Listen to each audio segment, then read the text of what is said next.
आज बड़ा फैसला सामने आया है। इमरान खान साहब ने शुक्रिया भी अदा किया है सुप्रीम कोर्ट का। वो कह रहे हैं कि हमारी गिरती हुई अखलाकियात को आपने थैंक गॉड के बचा लिया है। अब इस फैसले के बाद जो कि 2-3 के हिसाब से आया है, आप क्या समझते हैं ये किसकी जीत हुई है, किसकी हार हुई है? क्योंकि इस वक्त कह दिया सुप्रीम कोर्ट ने क्लियर कट कि जो मुनखरिफ अरकान है उनका वोट शुमार नहीं होगा। सबसे पहले तो ये मुनखरिफ नहीं होता, मुनहरिफ होता है। ठीक है। नंबर 2, जो जीत हुई है वो अवाम की हुई है, हार हुई है लोटों की। और अब पता नहीं लोटों को पैसे वापस देने पड़ेंगे या नहीं, क्योंकि उनके वोट के मुताबिक सुप्रीम कोर्ट ने डिसीजन दे दिया है कि वो काउंट में, गिनती में शामिल नहीं होगा। ठीक है। कोई भी ऐसा वोट जौन सा है, वो कहते हैं आर्टिकल 63A में कि जब किसी वज़ीर आज़म का चुनाव हो, किसी वज़ीर आज़म के ख़िलाफ़ वोट ऑफ नो कॉन्फिडेंस हो, या किसी वज़ीर आला का चुनाव हो, या उसके ख़िलाफ़ वोट ऑफ नो कॉन्फिडेंस हो, या मनी बिल हो, या कॉन्स्टिट्यूशनल अमेंडमेंट हो, तो ऐसी सिचुएशन में जो वोट होता है वो किसी पार्लियामेंटेरियन का नहीं होता, वो वोट होता है पार्टी का। ठीक है। और उसको इस्तेमाल सिर्फ पार्टी कर सकती है। पार्लियामेंटेरियन अपने ज़मीर या अपने बाकी कंसिडरेशंस के तहत उसे इस्तेमाल करने का हक नहीं रखता। और अगर वो कोई ऐसा वोट इस्तेमाल करता है तो उस वोट को काउंट में या गिनती में शामिल नहीं होगा। तो ये एक बहुत बड़ा और एक बहुत खुशाइन फ़ैसला है कि जिससे मुस्तकबिल में जितना भी ये लोटाक्रेसी है, और मुस्तकबिल में ये जिस अंदाज में लोगों को कभी सिंध हाउस, कभी छांगा मांगा, कभी पंजाब लाहौर के होटलों में रखा जाता है, 2-2 दिन 3-3 दिन गाड़ियों में लोड करके जानवरों की तरह उनको लाया जाता है, तो ये चीज़ ख़त्म हो जाएगी, क्योंकि वो बेफ़ायदा हो जाएगी जब उनके वोट्स की वैल्यू नहीं, वो गिनती में शामिल ही नहीं हो सकते। और इवन अगर वो एब्सटेन करते हैं तब भी उनका वोट काउंट नहीं होगा। तो it's a big time judgement.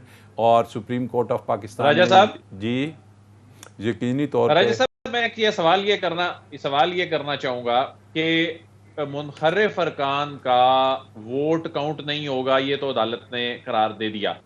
अब मसला ये है कि इसकी इंटरप्रिटेशन जो की जा रही है कि जी पार्टी पॉलिसी वाज़े तौर पर बताई गई थी पंजाब में या नहीं बताई गई थी, क्योंकि यह कहा जा रहा है, आज इलेक्शन कमीशन में भी जो मुनखरिफ अरकान के जो वकील हैं उन्होंने ये कहा कि जी हमें पार्टी पॉलिसी ये बताई गई थी कि परवेज इलाही साहब को वोट देना है, परवेज इलाही साहब जो हैं वो बाइकआउट कर दे। हमें ये कहा ही नहीं गया था कि हमजा साहब को वोट नहीं देना। तो ये जो टेक्निकलिटीज हैं, इनके पीछे छुप के आपको पंजाब हुकूमत बचती नजर आ रही है? कतन नहीं आ रही, क्योंकि ये ज़हन में रखिए कि उन्होंने कहा था कि परवेज़ इलाही को वोट देना है और हमजा शहबाज शरीफ के ख़िलाफ़ परवेज़ इलाही को वोट देना है, ये नहीं कि हमजा शहबाज शरीफ के हक़ में वोट देना है। तो ये चीज़ बड़ी क्लियर है, क्रिस्टल की तरह, कि आपने हमजा को वोट नहीं देना, परवेज़ इलाही को वोट देना है।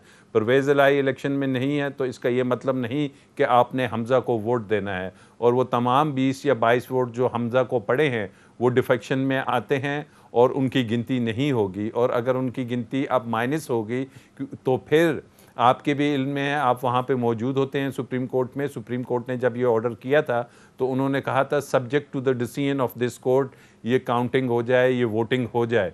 तो अब जब डिसीजन आ चुका है तो हमजा शहबाज शरीफ, और इलेक्शन कमीशन याद रखिए आर्टिकल 187 के तहत भी ये फैसला आया है और वो पाबंद है, तमाम हाई कोर्ट्स, तमाम अदारे पाबंद हैं कि सुप्रीम कोर्ट ने जो ऑर्डर किया है उसको उन्होंने मानना है। तो अब मैं समझता हूँ, चाहे वो टेक्निकलिटीज़ के पीछे छुपे, चाहे किसी और चीज़ के पीछे छुपे इलेक्शन कमीशन ऑफ पाकिस्तान, लेकिन अब उसके पास आइनी तौर पे कोई वजह नहीं कि वो इनको डिफेक्शन में ना लाए, इनकी काउंटिंग ख़त्म करे। Otherwise this would amount to contempt of court, और ये सुप्रीम कोर्ट के हुक्म के खिलाफ वर्जी होगी। ये बताइए राजा साहब ये बताइए कि इलेक्शन कमीशन ऑफ पाकिस्तान के पास मार्जिन। जी अदिल आप कंटिन्यू करें। जी मैं ये पूछना चाह रहा था राजा साहब से कि इलेक्शन कमीशन ऑफ पाकिस्तान के लिए भी क्या मार्जिन कम हो गया है चीजें, क्योंकि सुप्रीम कोर्ट ऑफ पाकिस्तान ने बड़ी वाज़ेह कर दी हैं। अब शायद इतना आसान नहीं है कि मुनखरिफ अरकान जो हैं ये इलेक्शन कमीशन ऑफ पाकिस्तान में किसी टेक्निकल कोई जस्टिस लेने के पीछे छुपे हैं? आपने बिल्कुल दुरुस्त पॉइंट आउट किया, क्योंकि आइन के आर्टिकल 190 में तमाम सुप्रीम कोर्ट के जो फैसले होते हैं वो बाइंडिंग होते हैं तमाम अदारों पे, बाशमूल हाई कोर्ट्स के, और supreme election commission of Pakistan इस पे मजबूर है कि वो किसी भी तरीके से, शायद गालिबन यही वजह थी कि आज उन्होंने केस को डेफर किया था, दे वर वेटिंग कि जी सुप्रीम कोर्ट का क्या फ़ैसला आता है, और अब इस फैसले को सामने रखते हुए वो इस फैसले के जो एम्बिट है उससे बाहर नहीं जा पाएंगे। और आप देखेंगे कि इलेक्शन कमीशन ऑफ पाकिस्तान के पास कोई और ऑप्शन नहीं होगी बट टू डिक्लेयर कि ये डिफेक्शन में आ गया है, इनके वोट्स काउंट नहीं होंगे, और अल्टीमेटली पंजाब में हुकूमत नहीं रहेगी हमजा शहबाज शरीफ की, और दिस वुड ब्रिंग, आप देखिए, ना गवर्नर होगा ना वज़ीर आला होगा, और पंजाब जो इस मुल्क का सबसे बड़ा सूबा है वहाँ पे एक कॉन्स्टिट्यूशनल डेडलॉक होगा। अब इसको किस अंदाज में हल किया जाता है तो अब हमजा शहबाज शरीफ साहब का क्या होगा? वो अब दोबारा इलेक्शन लड़के आएंगे या वो इत्तेमाद का वोट लेंगे? मतलब what suits him? I think कि वो उनको डी नोटिफाई करना पड़ेगा इलेक्शन कमीशन को कि आप ये इलेक्शन सुप्रीम कोर्ट की जजमेंट के बाद आप इसमें विनर नहीं हैं, you have not been able to square the जितने रिक्वायर्ड नंबर उतने आप नहीं ले सके, इसलिए आपको डी नोटिफाई किया जाता है। जब डी नोटिफाई होता है तो गवर्नर फिर कहेगा किसी से कि जनाब अगर वोट ऑफ नो कॉन्फिडेंस कोई ले सकती है पार्टी तो ले, अदरवाइज ये मुझे लग रहा है कि रेजोल्यूशन की तरफ जा रही है पंजाब असेंबली भी। ठीक है अदील, आप क्या समझते हैं? ये तो कानूनी राय इस वक्त राजा आमिर अब्बास साहब ने दी है, इसका पंजाब की हुकूमत, वफाकी हुकूमत के सियासी असरात क्या होंगे? जी मेरे ख्याल में इस वक्त मुल्क में जो सियासी सूरत हाल है इसको हिला कर रख दिया है, इक़्तिदार के ऐवानों को हिला कर रख दिया है इस फैसले ने। देखें, मैं समझता हूं कि सिर्फ इसको पंजाब की हद तक इसका इम्पैक्ट नहीं होगा। वफाक में एक वोट के सहारे हुकूमत खड़ी है, एक वोट के सहारे। वहां पर वफाक में अगर ये कह देते हैं प्रेसिडेंट के एतमाद का वोट लें, ये मुनखरिफ अरकान जो हैं ये तो वैसे ही बेवकूफ हो गए, इनके वोट को इस्तेमाल नहीं किया गया था, लेकिन इन्हें एक प्रोटेक्शन के लिए अपने साथ रखा गया था, एक सियासी दबाव के लिए इनको अपने साथ रखा गया था कि मुस्तकबिल में अगर नंबर्स कोई पूरे ना हो, कोई मसला हो, अभी इनको इस्तेमाल ना किया जाए क्योंकि अभी इत्तेहादियों से नंबर पूरे हो रहे हैं।